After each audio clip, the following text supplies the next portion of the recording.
성경은 우리의 삶을 늘 마지막 날처럼 살라라고 그렇게 말씀하고 있습니다. 그것은 뭐냐면 우리의 생명이 내 것이 아니다라는 거죠. 우리의 내일도 나의 소유가 아니다라는 겁니다. 그렇기 때문에 내가 하고 싶은 것이 있어도 더 이상 할 수 없을 때가 온다라는 거예요. 내가 정말 그 일을 하고 싶어도 그 일을 할 수 없을 때가 온다는 겁니다. 그렇기 때문에 아무도 내 생명을, 내 일을 우리들이 장담할 수 없기 때문에 이 하나님의 사람들은 오늘 살아가는 데 있어서 오늘이 마지막 날처럼 살아가라고 성경은 말씀하고 있어요. C.S. 루이스라고 하는 유명한 이 성경학자죠. 이분이 이런 말씀을 했어요. 항상 마지막을 생각하며 사는 사람 중에 그저 그렇게 사는 사람은 단 한 사람도 없다. 그러니까 마지막 날이라고 하는 이런 날을 기억하고 사는 사람들은요, 오늘 하루를 그저 그렇게 사는 사람이 없다라는 거죠. 그렇지 않겠습니까? 그래서 우리가 신앙생활을 하는데 항상 이 긴장감을 잃어버리지 아니하고 또 항상 이 깨어있는 그런 신앙생활을 할 수 있는 그런 삶을 살기 위해서는 오늘이 나의 마지막 날이구나, 이렇게 생각을 하라는 거예요. 여러분, 오늘 본문은 이렇게 이야기하고 있습니다. 우리들에게 충분한 날이 남겨져 있지 않다라는 거예요. 우리가 해야 할 일들을 자꾸 뒤로 미루지 말라라는 겁니다. 여러분, 베드로가 그 모습을 보고 안타까워하는 거예요. 그러면서 사랑하는 여러분들이여, 만물이 마지막에 가까워오고 있습니다. 여러분들에게 주어진 날들을 여러분 것이라고 생각하지 마세요. 그렇게 얘기를 강하게 도전하고 있는 걸 볼 수가 있습니다. 여러분, 그 애플이라고 하는 회사를 만든 그 애플 CEO가 스티브 잡스라고 하는 사람이 있는데요. 이 사람이 제 기억상으로 보면 57살인가 이 췌장암으로 2011년도에 이렇게 고인이 되었는데요. 그가 이 유튜브에 나와 있어요. 죽기 직전에 스탠퍼드 대학에서 이 졸업식에서 그가 이 졸업식 연설을 했는데요. 그때 너무나 유명한 연설을 했습니다. 그의 연설이 이런 연설이었어요. 나는 17살 때 한 글을 읽었습니다. 그것은 하루하루를 인생의 마지막 날처럼 산다면 언젠가는 바른 길에 서 있을 것이다. If you live each day as it was your last, someday you will most certainly be right. 라는 것이었습니다. 그 후 나는 50살이 되기까지 33년 동안을 매일 아침 일어나 거울을 보면서 내 자신에게 이렇게 묻곤 했습니다. 오늘이 내 인생의 마지막 날이라면 지금 하려는 일을 할 것인가? 그리고 이 질문에 아니오라는 대답이 나온다면 다른 것을 해야 한다는 것을 깨달았습니다. 따라서 인생의 중요한 순간마다 곧 죽을지 모른다 사실을 명심하는 것이 저에게 가장 중요한 삶의 기준이 되었습니다. 이 스티븐 잡스는 오늘이 인생의 마지막 날이 될 수 있구나, 그 의식을 가지고 살았다라는 거예요. 그러니까 그 사람은 마지막 날을 날마다 산 인생이 된 거죠. 여러분, 성경을 보면 맨 처음 교회, 그러니까 초대교회 성도들은요, 늘 이 종말 의식을 가지고 신앙생활한 걸 볼 수가 있어요.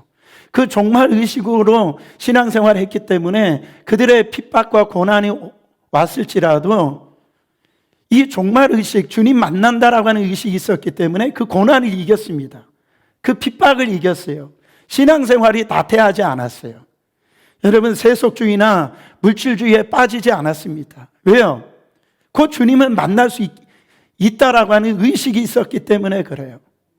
여러분, 그래가지고 그들은 인사조차도 마라나타였어요. 우리는 인사는 뭡니까? 식사하셨습니까? 이런데 그들의 인사는 마라나타, 주여 어서 오시옵소서. 그래가지고요, 오늘 밤에 잠든 후에 예수님이 오시면 어떡할지 해가지고 늘 머리맡에 옷을 준비해 놓고 잠자리에 들었답니다. 그리고요, 바로 밤하늘에 별만 이렇게 떠도 폭풍우가 몰아쳐도 주님이 이제 오시는 게 아닌가? 그렇게 생각할 정도로 주님을 고대하면서 살았다라는 거예요. 우리는요, 언젠가 우리의 인생이 마지막 날이 올 텐데 우리는 그런 생활 가운데서 오늘 하루하루를 살아가고 있다라는 겁니다. 여러분, 우리가 언젠가 마지막 날이라는 것을 인식하고 그런 자세로 우리가 산다라고 한다면 웬만한 것에 우리가 신경 쓰지 않을 겁니다. 그렇죠? 오늘이 마지막 날이라고 한다면 여러분, 뭐 사소한 것에 신경 쓰겠습니까? 내가 저 사람 미워하겠어요? 뭐 원망을 하겠습니까? 그렇잖아요. 오늘이 마지막 날이라는 사실이라는 것이 그게 의식이 되어진다면 그렇게 살 겁니다. 신앙이라면 오늘 하루 어떻게 하면 하나님을 기쁘시게 할까? 내가 오늘 하루 어떻게 정말 후회 없는 삶을 살까? 여러분, 저는 이번 주간에 이 말씀을 묵상하고 또 묵상했습니다. 5월달 되어지면 가정주간이기 때문에 가정주간 설교를 할까 하다가 다음 주로 미루고 오늘 이 설교를 참 해야 되겠다. 저에게 주님이 감동을 주셨어요. 주님 만날 준비하면서 사시라는 거예요. 오늘이 마지막 날처럼 그게 사시라는 거예요.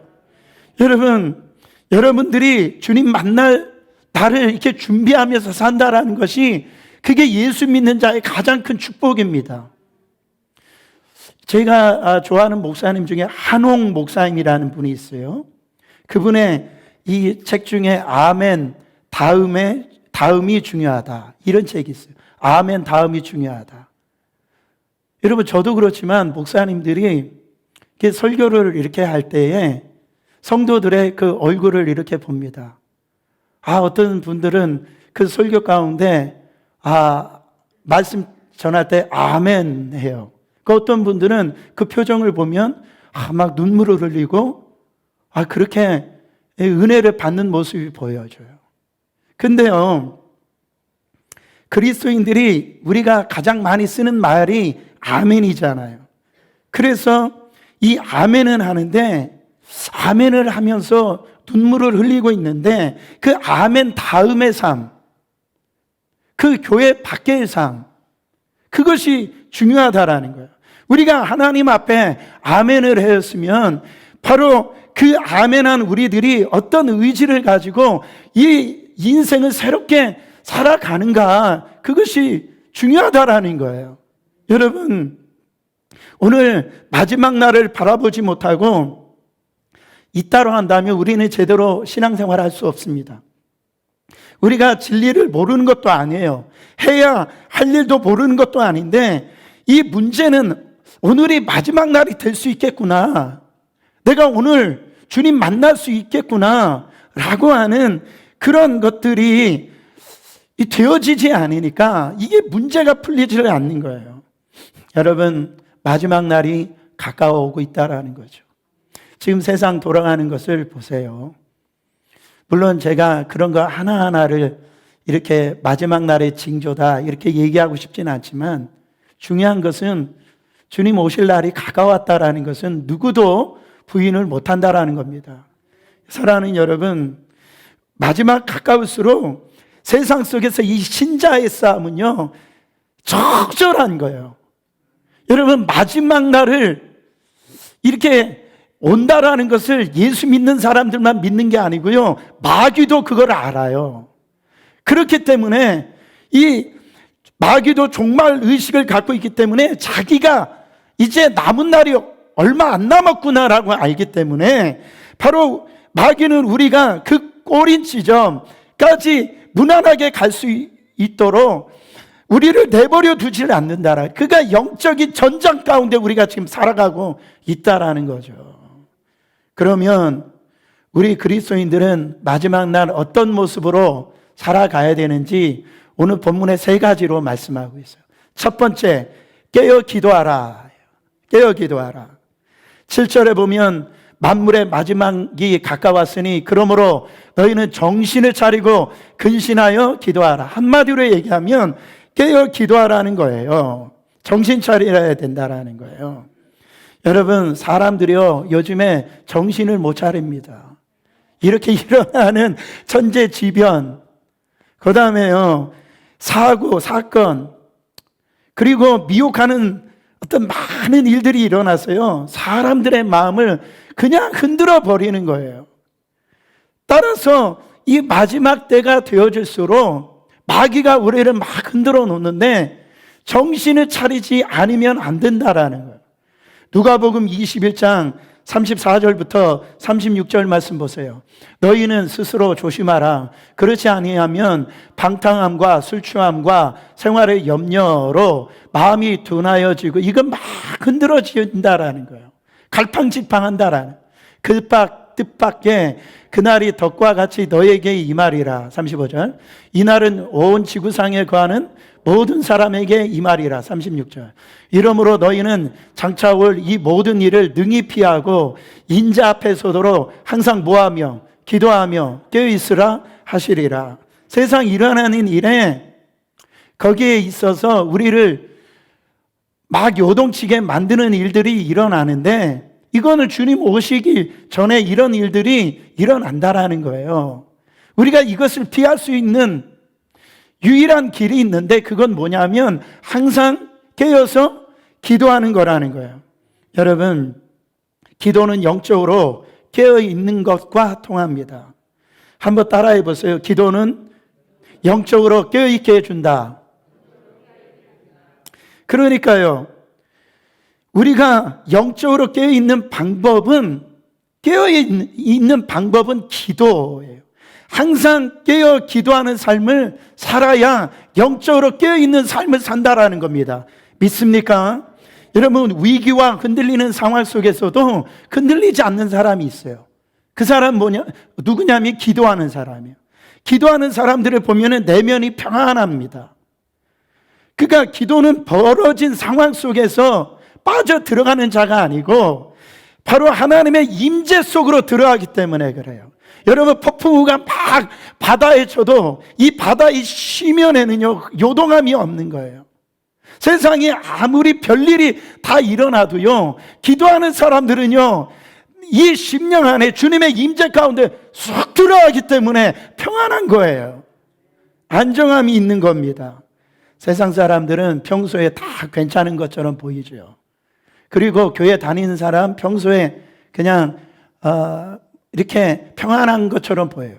그러나 어디에서 결정나냐면 이런 위기나 이런 풍랑이나 이런 환경에 요동함이 올 때에 기도하는 사람들은요 거기에서 흔들리지 않아요. 왜요? 기도하는 사람은 온 우주 만물을 다스리시는 그 하나님, 그 상황을 다스리시는 하나님의 권세를 바라보고 있기 때문에, 믿음으로 바라보고 있기 때문에 요동함이 없다라는 거죠. 여러분, 사실 베드로가 오늘 정신을 차리고 근신하여 기도하라고 말하는 것은 자기 자신의 경험에서 나온 겁니다. 보세요. 예수님이 십자가에서 달려 돌아가시기 전날 밤에 겟세마네에서 예수님께서 이 베드로와 제자들을 데려가는, 특별히 베드로는요 항상 맨 앞에 있었어요. 예수님은 곧 이 십자가에서 돌아가실 것을 알았기 때문에 그것을 놓고선 제자들에게 나를 위해서 기도해달라고 부탁합니다. 그 부탁을 했지만은 제자들이 자빠져서 잤어요. 여러분, 그때 주님이 뭐라고 말씀하십니까? 네가 한시도 깨어있을 수 없더냐? 한탄하시는 거예요. 그가 깨어있질 못하니까 시험에 들어버리는, 네가 시험에 들지 않기로 깨어있으라고 말씀합니다. 그가 예수님 십자가에 이제 길을 가는데 멀찍이 떨어져서 가다가 이제 그 추위 가운데 모닥불이 펴져 있는데 거기서 한 그 여종이 너도 예수와 한패지, 그렇게 얘기를 하니까 베드로가 부인합니다. 나 저 사람 모른다. 나중에는 저주하면서 3번이나 부인합니다. 여러분, 기도하지 않으면 이렇게 되는 거예요. 주님을 부인하게 되어지는 겁니다. 영적 능력, 권세가 사라져 버리는 거예요. 여러분, 반면에 우리 주님은 늘 기도로 사셨어요. 보세요. 기도로 하나님 아버지하고 늘 교제하고 기도로 하나님 아버지의 뜻과 조정하신 걸 볼 수가 있어요. 그 십자가 겟세마네 동산에서 기도할 때 뭐라고 기도하십니까? 내 아버지여, 할만하시거든 이 잔을 내게서 지나가게 하옵소서. 할만하거든. 근데 주님은 기도하시니까, 그러나 나의 원대로 마옵시고 아버지의 뜻대로 하옵소서. 여러분, 기도하면 할수록 바로 이렇게 되어지는 거예요. 아버지의 그 뜻이 분명해지는 겁니다. 기도를 마치신 주님은 당당하게 조금 더 흔들림이 없이 그 십자가의 길을 걸어가신 걸 볼 수가 있어요. 여러분, 예수님 보세요. 모든 사역이요, 그렇게 바쁘신데도요, 식사할 겨름도 없으신데요, 주님이 항상 놓치지 않는 것은 기도였어요. 한적한 곳에 가셔서 밤이 맞도록 또 기도하시고 새벽에도 미명에 기도하신 것을 볼 수가 있습니다. 절대 양보할 것이 양보는 다른 것들은 다 양보로 해도 주님은 기도 시간만큼은 양보하지 않으셨다고요. 여러분, 왜 사람들이 마음이 이렇게 갈대처럼 이렇게 갈지자로 왔다 갔다 합니까? 왜 그렇게 시험을 받아요? 다른 이유가 없습니다. 왜 유혹 속에서 그렇게 넘어집니까? 기도하지 않아서 그래요. 특별히 깨어서 기도하지 않기 때문에 그렇습니다.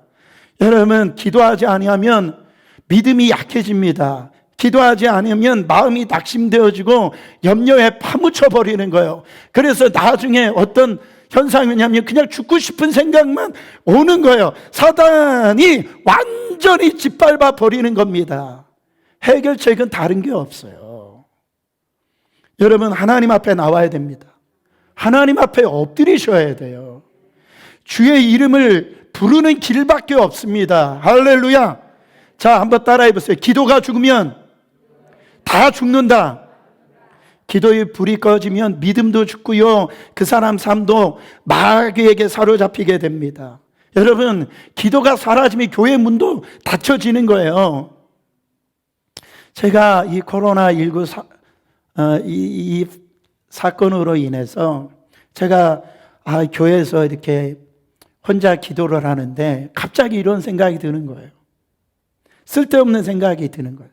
이 공간이 너무 아깝다.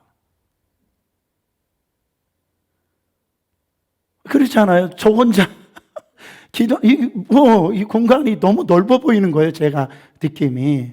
근데 주님이 갑자기 저의 내릿속에 음성을 주시는데, 기도하는 너 한 사람만이 있으면 돼. 그 말씀을 주시는 거예요.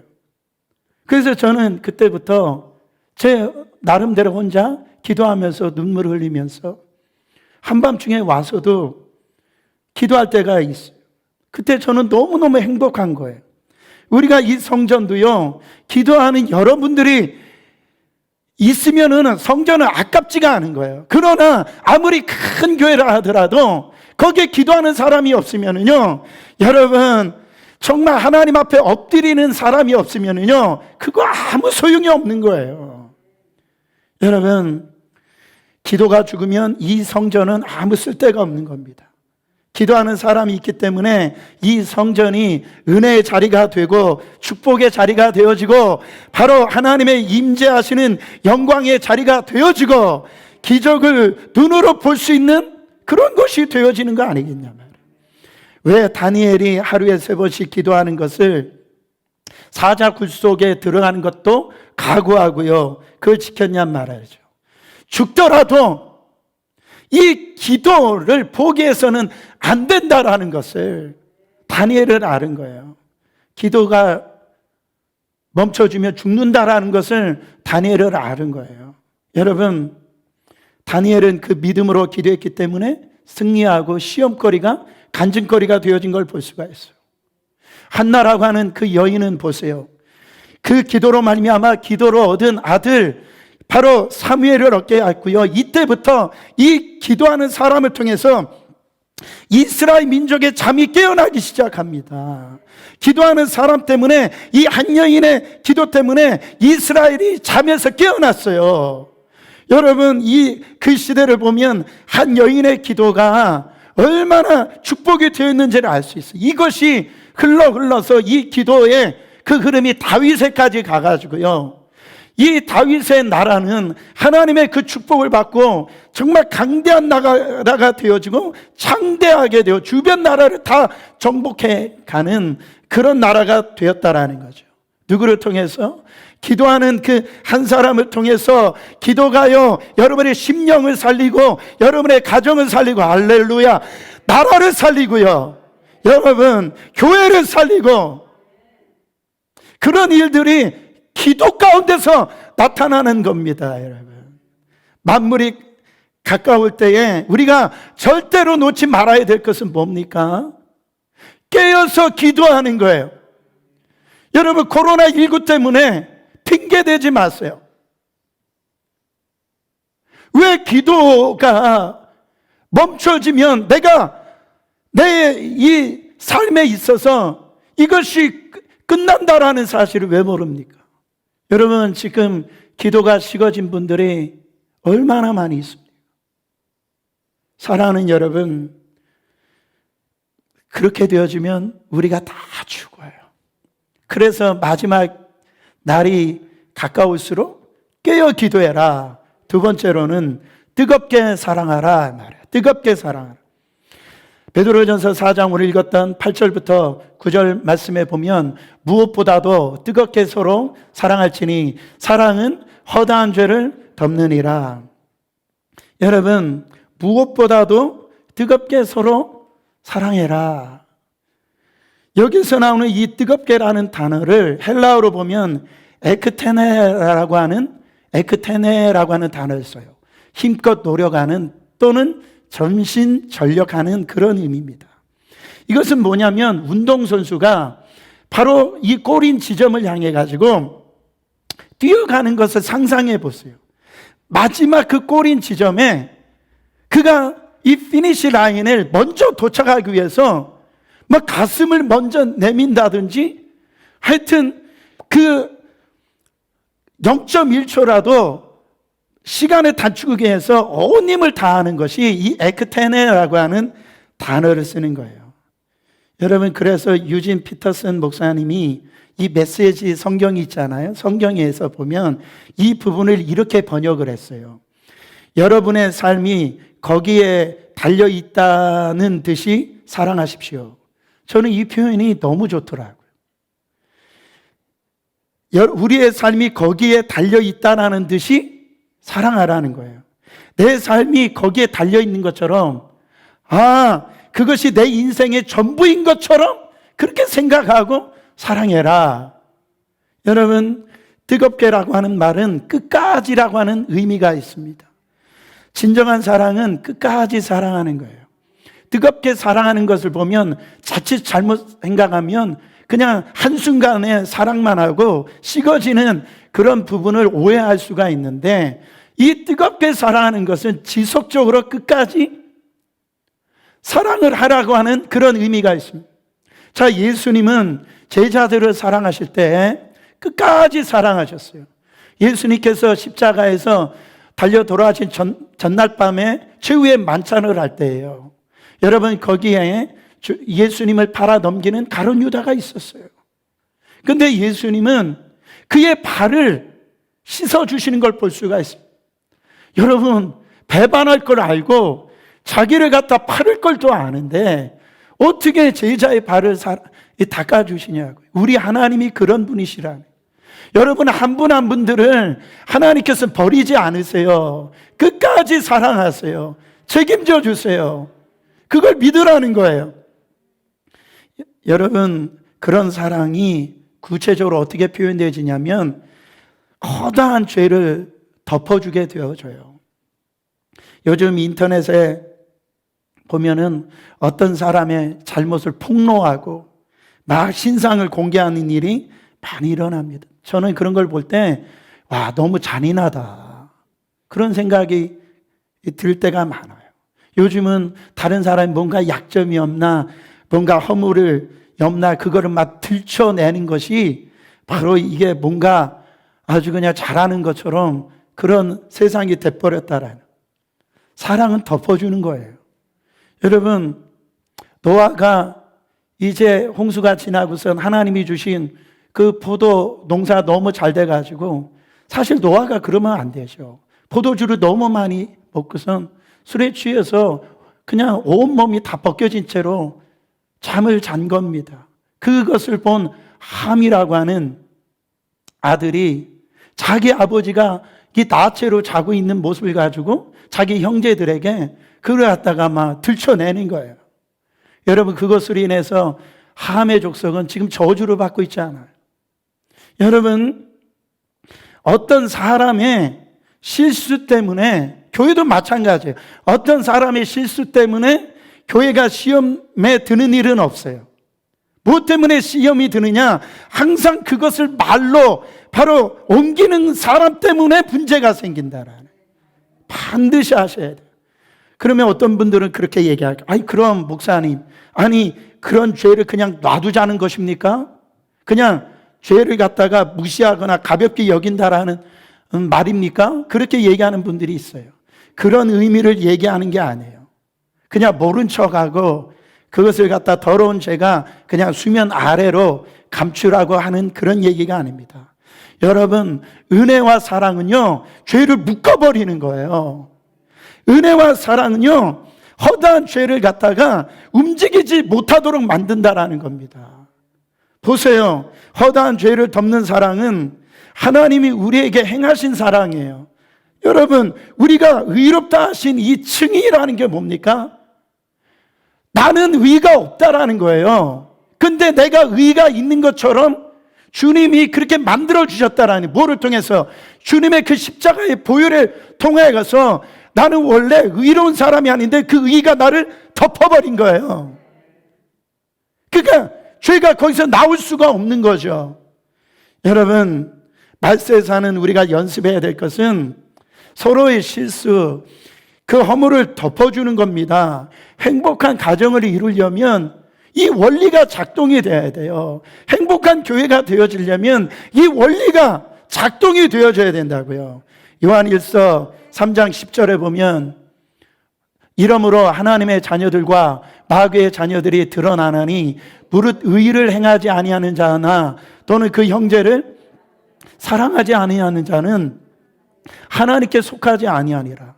여러분, 이게 얼마나 두려운 얘기입니까?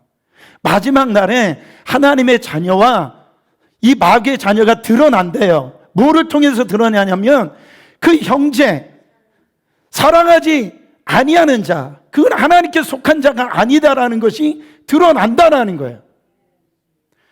여러분, 12절 말씀에, 요한일서 4장 12절 말씀에 우리를 더 숨막히게 합니다. 어느 때나 하나님을 본 사람이 없으되 만일 우리가 서로 사랑하면 하나님이 우리 안에 거하시고 그의 사랑이 우리 안에 온전히 이루어지니라. 하나님의 사랑이 우리 가운데 온전함으로 임하셨는데 이 온전한 이 사랑이 온전해짐이 나타나려면 우리 안에서 이게 사랑이 되어질 때 그 사랑이 온전한 사랑이 되어진다라는. 그러니까요, 나 혼자만 누리는 이 사랑은 온전한 사랑이 아니에요. 나의 주위에 있는 사랑과 이 사랑이 나누어질 때, 그때만이 하나님의 사랑이 온전해지는 사랑이 되어진다라는. 여러분, 그 사랑이 넘치면은요, 이게 행동으로 나타납니다. 그래서 베드로전서 오늘 읽었던 4장 9절에 보면 서로 대접하기를 원망 없이 하고, 바로 대접하는 것은 이렇게 사랑의 실천으로 아주 좋은 거 아니겠습니까? 그리고 이런 삶의 실천의 모습으로 나타난다라는. 그 초대교회 성도들은 항상 집 앞에요, 특징이 있었는데 항상 집 앞에 문을 열어놓는 것이래요. 왜요? 지나가다가 과부나 어떤 여행 나그네가 순회 전도자에게 또 그런 그 고아들이 항상 그 문을 열어놓으면 그들이 거기 들어올 때에 손대접했다라는 거죠. 왜 이런 현상이 나왔냐면 아브라함이 정말로 이 지나가는 나그네를 그 대접하다가 그게 천사 아니었습니까? 그래가지고 주의 사자를 대접하였다라는 것이 알았기 때문에 이 초대교회 성도들은요, 혹시 저 나그네가 혹시 메시아가 아닐까? 저 혹시 가난한 이웃의 모습으로 예수님이 나타난 것이 아닐까? 그런 생각을 가지고선 늘 그렇게 손대접을 했다라는 거죠. 초대교회 대표적인 박해자 가운데 율리아누스라고 하는 로마 이 황제가 있었는데요. 그가 어떻게 해서라도 이 기독교가 일어나지 못하도록 기독교인들을 박해했는데 기독교의 부흥을 못하도록 막았는데요. 이 기독교인들을 꺾지 못하고 이런 얘기를 합니다. 기독교인들은 나그네들에 대한 친절한 봉사와 죽은 자들의 매장에 대한 관심을 통해 현저한 발전을 이루었다. 기독교인들 가운데 단 한 명의 거지도 없으며 그들은 자기네 극빈자들을 돌볼 뿐 아니라 로마의 극빈자들까지 도와주고 있다. 반면 우리 종교에 속한 사람들은 가만히 앉아서 누군가 도와주기만을 바라고 있으니 창피한 일이다. 이게 예수 안에 있는 능력이라는 겁니다. 여러분, 지금 제가 이번 주에 선교단체를 방문을 했는데요. 이게 교회가 요즘에 코로나19로 인해서 재정이 어려워지니까 이 선교단체의 후원을 다 끊어버린 거예요. 근데 선교단체도 보니까 그 건물 안에 렌트비도 내야 되어지고 들어가는 돈이 정말 더 많은데 교회나 사회 후원 단체들이 그거를 다 끊어버리니까 지금 제가 눈물이 나더라고요. 너무 안타까운 현실 가운데 있는데 생각지도 않게 또 기도 가운데 제가 저하고 정 목사님이 갔는데 저를 만날 때 천사처럼 그렇게 보시는 거예요. 너무 감사하다. 여러분, 정말 왜 우리가 대접할 때 원망을 합니까? 그거는요, 사랑이 없어서 그런 거예요. 사랑이 식어지지 않으면 원망이 어디 있어요? 감사하죠. 왜 감사가 되어집니까? 내가 대접할 수 있으니 감사하고, 대접할 수 있는 물질이 있으니 감사하고, 그 대접하는 그 손길을 통해서 그 사람이 기쁨을 누리니 감사하고. 여러분, 거기에 원망이 어디 있어요? 예수님의 마음이 나타나니 간증이 되어지고, 그게 얼마나 감사한 일입니까? 여러분, 지금이 그때예요. 오병이어의 기적이 일어날 수 있는 아주 좋을 때입니다. 여러분, 한 분 한 분들이 조금만 눈을 돌려보시면 물론 다 힘드시지만 나를 통해서 정말로 하나님의 이 대접을 하는 마음으로 누군가를 섬기면은 그리스도의 사랑이 완성이 되어진다니까요. 여러분, 그것을 놓고 지금 이 마지막 때에 될수록 이것을 잃어버리지 말라라고 지금 말씀하고 있습니다. 마지막 세 번째로 선한 청지기같이 봉사하라는 겁니다. 여러분, 오늘 베드로전서 4장 10절 11절을 새 번역으로 이렇게 읽어보기를 원합니다. 각 사람은 은사를 받은 대로 하나님의 여러 가지 은혜를 맡은 선한 관리인으로서 서로 봉사하십시오. 말을 하는 사람은 하나님의 말씀을 전파하는 사람답게 하고, 봉사하는 사람은 하나님께서 주시는 힘으로 봉사하는 사람답게 하십시오. 그리하면 하나님이 모든 일에 예수 그리스도로 말미암아 영광을 받으실 것입니다. 할렐루야. 그 은사를 받은 대로 하라는 거예요. 내가 찬양을 잘하면 찬양을 잘하는 것으로 인해서 하나님 앞에 쓰임받고, 내가 음식을 잘 만들면 그 음식을 잘 만들어서 그 은사가 있는 거 아니겠어요? 그 은사를 통해서 사용하라는 거예요. 여러분, 봉사도 마찬가지고 다 그것은 뭡니까? 주님이 주시는 힘으로 하는 겁니다. 여러분, 은사는요 비교 대상이 아니에요. 어떤 분들은 그냥 목사님처럼 말씀 전하는 것만 뭐 거룩한 것이고, 와, 뭐 저렇게 대단한 일을 하는 사람들만 은사가 대단하고, 무슨 뭐 방언, 통변, 뭐 신유 이것만 대단한 은사고, 나같이 무슨 뭐 집에서 이렇게 음식하고, 또한 어떻게 보면 작은 것으로 이렇게 남이 알아주지 아니하는 그런 모습이 있으면 나는 은사가 없는 것이고, 그렇게 생각하는 분들이 있어요. 여러분, 은사를 우리 가운데 주신 것은 그 은사를 자랑하라고 준 게 아니고, 그 은사를 통해서 다른 사람을 유익하게 하고 하나님 앞에 영광을 돌리라고 그 은사를 준 거라는 거예요. 여러분 안에 은사가 많으십니까? 그거 좋은 겁니다. 그러나 그 은사를 가지고 뭘 하고 있냐라는 거예요. 그 한 달란트 받은 사람처럼 그냥 땅에 묻어놓고 있냐라는 거죠. 아니, 지금 마지막에 가까웠는데 그 은사를 언제 사용하실 거냐라는 거예요. 그 언제 다른 사람에게 그 유익이 되는 삶을 살아내겠냔 말이에요. 따라합니다. 은사 있을 때 사용하자. 여러분, 그 은사가 있는데 사용하지 않는 것이 그게 겸손한 게 아닙니다. 선한 정지의 같이 봉사하라고 그랬어요. 이건 뭐예요? 정지의를 생각하면 여러분들 식당에 딱 가면 손님은 앉아있고 그 웨이트레스나 와가지고선 이렇게 허리를 숙이잖아요. 그걸 생각하시면 되는 거예요. 주인이 아니에요. 그러니까 이 청지기가 주인의 것으로 바로 주인이 기뻐하는 일에 사용하듯이 우리도 주님이 주신 것으로 나를 위해서 바로 나를 드러내려고 하지 말고 바로 하나님이 주신 것으로 정직인 것으로 생각을 해서 주님이 나타나는 그런 삶으로 헌신하라는 거죠.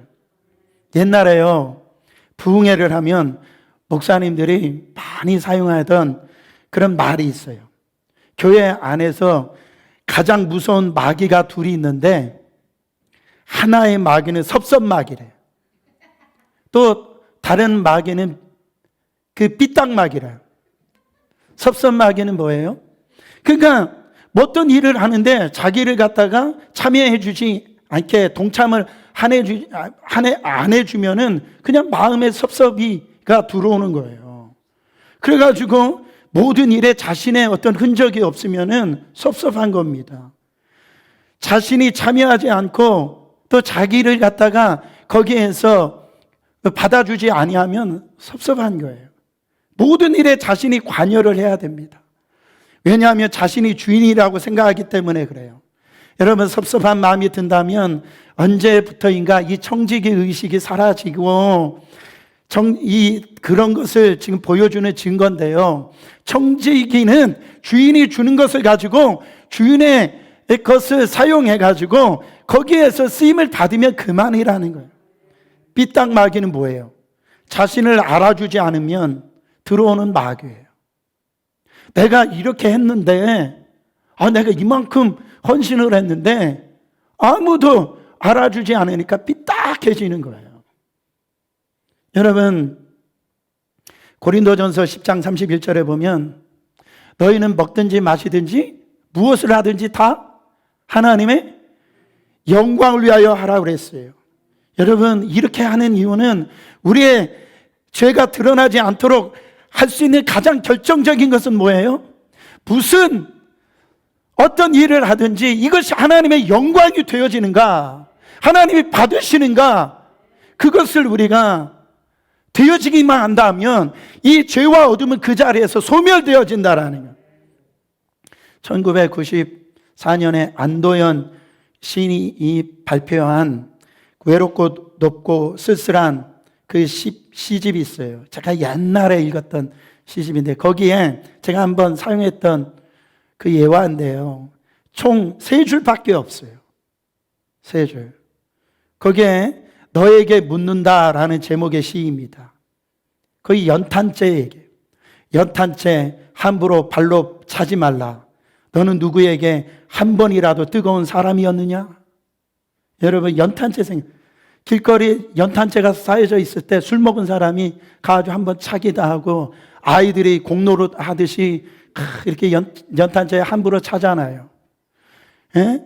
그게 그런 모습을 보고 연탄재가 하는 말이 이 얘기를 하고 있는 거예요. 너는 한 번이라도 다른 사람을 차가운 방에 있는 그 사람을 따뜻하게 데워준 일이 한 번이라도 있느냐 이 말이죠. 여러분, 우리가 인생이 이제 마지막 날처럼 생활해야 되는데 우리가 어떻게 살아야 됩니까? 정말 종말의식을 가지고 살아야 되는데 우리가 뜨겁게 기도하고 뜨겁게 사랑하고 정말 청지기같이 주님의 마음으로 봉사를 해야 되는데, 여러분 한번 우리의 삶을 돌이켜 보세요. 나를 통해서 여러분 다른 사람에게 어떤 유익을 끼쳤는지, 다른 사람에게 어떤 이런 따뜻함을 주었는지요. 목사님, 나는 돈이 없는데요, 나는 은사가 많이 없는데요, 나는 지금 형편이 이런데요. 여러분, 언제까지 그런 부분에 있어서 그게 핑계가 될 수 있냐고요. 이 연탄재처럼 한 번이라도 다른 사람을 따뜻하게 해줄 수 있는 이런 시간이, 지금 시간이 되었으면 좋겠습니다. 여러분, 한 기도 카드를, 어떤 카드를 제가 이번 주에 읽었는데요, 이 카드의 내용만 읽어주고 말씀을 마치겠습니다. 한 곡의 노래가 순간의 활개를 불어넣을 수 있다. 한 송이 꽃이 꿈을 일깨워 울 수 있다. 한 그루의 나무가 숲의 시작일 수도 있고 한 마리의 새가 봄을 알릴 수가 있다. 한 번의 악수가 영혼의 기운을 줄 수가 있고 한 개의 별이 바다에서 배를 인도할 수 있다. 한 줄기 햇살이 방을 비추고 있고 한 자루의 촛불이 어둠을 몰아낼 수 있으며 한 번의 웃음이 우울함을 날려보낼 수 있다. 여러분, 지금 다 같이 어려운 시절을 지금 겪고 있습니다. 이 시절에 여러분 우리는 깨어 있어야 돼요. 그 넋놓고 있으시면 안 됩니다. 사단에게 다 지는 거예요. 우리가 오늘이 마지막 날이라고 그렇게 알고 산다로 간다면 우리의 기도가 달라질 겁니다. 우리의 이 사랑이 달라질 거예요. 우리의 헌신이 달라질 겁니다. 여러분, 여러분들의 한 번의 그 기도가, 한 번의 그 사랑이, 한 번의 그 섬김이 그것을 통해서 엄청난 하나님의 기적을 일으키는 통로가 되어진다라는 거예요. 여러분, 이 종말의 때, 이 어려울 때, 오늘이 마지막 날이라 이 생각을 가지시고 여러분들을 통해서 수많은 영혼들이 하나님의 기적을 경험하는 축복의 통로가 되시기를 예수 그리스도 이름으로 축원합니다.